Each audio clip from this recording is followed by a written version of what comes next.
Jeg har boet i Danmark siden 93. Jeg er gift, har 6 børn. Jeg arbejder som social- og sundhedshjælper, som aftenvagt, 37 timer, og så læser jeg ved siden af det. Og så spiller jeg musik. Mit band hedder Horn of Africa.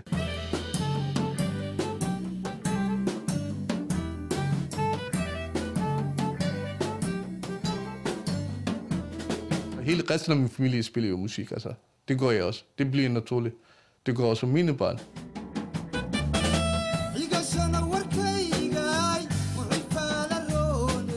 Min far, han var kontrabassist, jazzmusiker.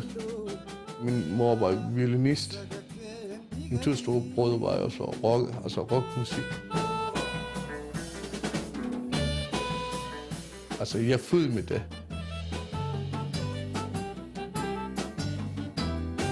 Altså, jeg flyttede fra Bokri, men jeg vælgede Danmark, for jeg skulle spille musik sammen med min svigermor, Mariam Musal.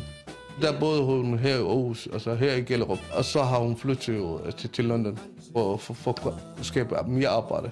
Vi har stadigvæk kontakt. Hvis hun skal turnere, så turnerer jeg sammen med hende og skaffer nogle penge tilbage til somaliske flygtninge og støtte det økonomisk.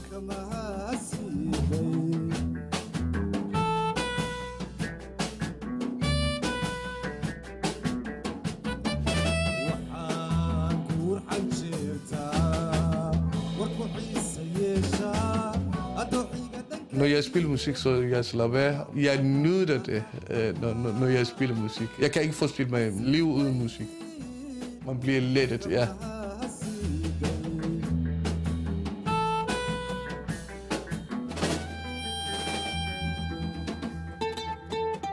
Leila Yalo. Det betyder, når der bliver hostet, så kommer der drenge og piger sammen, og det mødes der. Man glæder sig over livet som fremtidens kronemand, ikke? Sådan en sang, det handler om en fortid.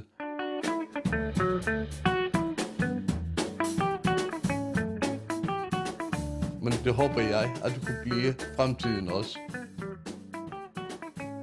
Fremtiden for mig er jo et kæmpe stort dilemma. Og det ved vi ikke, hvad det kommer til at ske.